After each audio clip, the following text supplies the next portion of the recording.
Un hombre procesado con el beneficio del brazalete electrónico para no permanecer en prisión se quitó el aparato y huyó del país sin que se percataran las autoridades.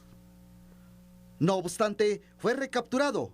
Este programa quedó en suspenso para evaluar el sistema y mejorarlo. Aquí estamos en este momento por iniciar un proceso de revisión porque lamentablemente se escapó una persona que fue capturada por el trabajo efectivo de la policía, pero tenemos que hacer y reconocer de que hay que hacer una revisión. Pero por otro lado es importante señalar de que el control telemático sigue siendo un tema complejo en su aplicación porque los jueces todavía, digamos, no lo ven como una medida adecuada a privados de libertad. En tal manera que estamos en un proceso de trabajo conjuntamente con el organismo judicial para poder aumentar su implementación y mejorar y tratar de identificar dónde pueden ser los puntos que hay que fortalecer. Más de 90 procesados han sido beneficiados con este sistema telemático que fue inaugurado el 1 de junio del presente año. Autoridades de seguridad esperan que el sistema telemático evite el hacinamiento de reclusos en los 23 centros carcelarios. En la actualidad existen 14.088 hombres condenados, 6.116 hombres en prisión preventiva, 1.804 mujeres condenadas, 897 mujeres en prisión preventiva, para un total general de 22.505 reclusos. Con ese antecedente, sí es necesaria la evaluación. Vamos con los siguientes datos para poder iniciar con el análisis sobre ese anuncio que hizo el ministro de Gobernación. El control telemático para reos es un dispositivo tipo brazalete considerado como medio eficaz alternativo a la prisión, bajo la modalidad de localización permanente de las personas sujetas a un proceso penal. Un avance tecnológico que sin duda se esperaba que fortaleciera el régimen penitenciario y modernización de nuestro sistema de justicia. Esta acción fue impulsada por el Congreso hace 7 años. Este sistema puede ser utilizado para el control de presencia y localización a distancia de personas ligadas a procesos penales que hayan sido beneficiadas por una o varias medidas sustitutivas.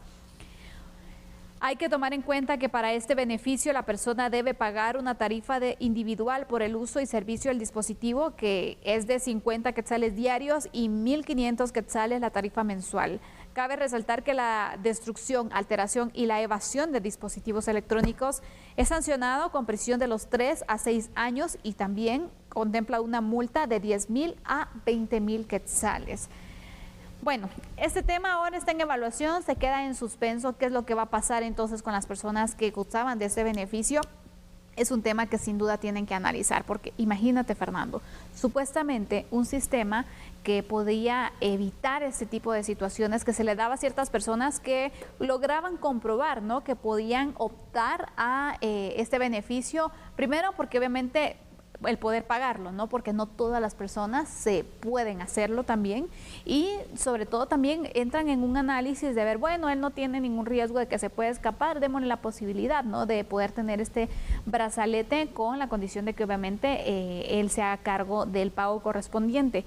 Pero se da el caso de esta persona que logra quitarse, inactivar el brazalete, no se dan cuenta las autoridades, sino hasta que lo recapturan. Imagínate, esta situación es bastante seria, porque entonces el sistema está fallando, o qué puede pasar aquí. Es un punto de análisis que será interesante poder abordar. Totalmente de acuerdo contigo, Sandy. Mira, creo que hay que tomar en consideración que no hay realmente ningún artilugio en materia de localización que sea infalible. ¿Sí? Empecemos por eso. Porque te topas con un pícaro o una pícara y le das un pequeño alambrito y con ese alambrito hace maravillas y lo que quiere es quitarse ese aparato. Y lo tenemos aquí ya como prueba en este caso. El gran de los inconvenientes es que hay que ir más allá de lo que está aconteciendo con este sistema, que realmente es un beneficio para cualquier persona que esté ligada a un proceso penal y que, por supuesto, dentro de los beneficios que tiene, pueda tener una o varias medidas sustitutivas. ¿Cuál es el objetivo primario de este sistema telemático? pues que obviamente no haya un hacinamiento dentro de las cárceles, sí se puede evitar que la persona que va a cumplir una sentencia pueda estar fuera y obviamente con el control que el GPS de cada aparato emite. Bueno, aquí el tema es que realmente no está siendo del todo funcional porque pues, no todo el mundo puede pagar la tarifa que se está cargando. Hay de alguna forma un estudio socioeconómico que se hace con cada una de las personas que son beneficiadas con el sistema telemático para determinar si está en la capacidad de pago o no. Pero aún así, realmente no tuvo la acogida que se esperaba en función de cuánta gente iba a poder utilizarlo y cuánta gente realmente menos iba a poder ingresar a las cárceles de nuestro país. Ahora, entender que este sistema obviamente va en función de determinar un beneficio para la persona que está en ese proceso penal, eso es un hecho. Y ahora nos damos cuenta que realmente la circunstancia de beneficiar a esa persona puede incurrir ahora en que varios escuchan pues, lo que está aconteciendo con este individuo que se lo quitó y bueno, pues entonces puedo ahí tener mi boleto para salir corriendo, buscar un punto ciego entre fronteras, sea con El Salvador, Honduras o México, y me voy del país. Entonces, aquí hay que tener cuidado y creo que es prudente ese análisis que van a realizar ahora con ver cómo reestructuran esta figura y naturalmente que sea realmente de mejor funcionalidad para el país.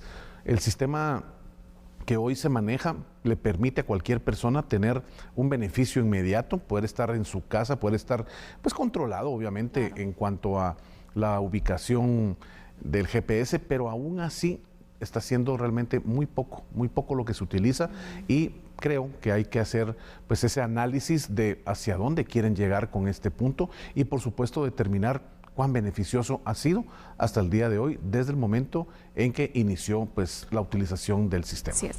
Recordemos que hace 7 años fue aprobado por el Congreso, pero tardó este sistema en poderse utilizar y en ponerse en funcionamiento, que fuera operativo al final, ¿no? Entonces, desde aquí ya nos marcaba pues un punto de, bueno, estamos realmente preparados, el sistema de justicia está preparado también para poder tener este sistema novedoso. Yo creo que aquí hace falta de ver cuáles son los puntos débiles que se tienen y si de verdad vale la pena poder tener este beneficio, porque tú lo has apuntado muy bien, no todos pueden pagarlo, porque imagínate, cualquiera puede decir, bueno, 1,500 quetzales mensuales para poder estar con un poquito más de libertad enfrentando un proceso, sí, pero pues con un poquito más de beneficio, ¿no? Pero recordemos, al momento de enfrentar un procedimiento penal, 1,500 quetzales obviamente ya es un costo más los costos procesales para un abogado, en el caso cuando se tienen abogados privados, y recordemos que en muchos de los casos que pagan precisamente abogado privado es cuando se da un poco más el beneficio porque entonces tiene la capacidad de pago versus una persona que pues no tiene los recursos, o sea, si no tienes para pagar a un abogado, entonces ¿cómo vas a tener para pagar este beneficio también, el brazalete? Entonces aquí vemos la necesidad de hacer esa evaluación, cuántas personas lo han utilizado, porque otra cuestión es que no aplica para todos los procesados. Son ciertos delitos en los cuales sí pueden optar a este beneficio. Así es, exacto, sí, totalmente. Mira, y es que al final lo que estamos buscando es que nuestro sistema judicial realmente pueda tener un mecanismo que permita una mayor efectividad en cómo tú vas a controlar desde el momento en que se emite pues ese beneficio, esa medida sustitutiva dentro de un proceso penal para la persona que lo está enfrentando, pues naturalmente evitar uno de los grandes indicadores que afectan el sistema penitenciario guatemalteco, que es el tema del hacinamiento. Pero viendo este tipo de circunstancias, definitivamente el análisis debe realizarse, porque si empezamos con 1, después siguen 2, después esto se duplica, son 4, después son 8, después son 16 y puede esto generar caos, que es lo que menos queremos en un país que de por sí ya es caótico en tantos ámbitos de los 3 poderes del Estado. Así que hay que tener mucho cuidado con esto. Definitivamente, ya se dio la idea de que sí se puede hacer, entonces la pregunta aquí es, ¿será que todas las personas que tienen ese sistema realmente está en funcionamiento porque lo tienen? ¿O también ya encontraron la forma de poder evadir el sistema. Creo que también tienen que hacerse los controles y supervisiones correspondientes para verificar que las personas pues estén cumpliendo con lo que indica entonces este sistema, no mientras se hace el análisis. Totalmente. Veremos entonces qué dicen las autoridades respecto a si continuarán o no con el sistema del control telemático y por supuesto nosotros le daremos seguimiento aquí en A la Medida. Vamos a hacer una pausa ahora.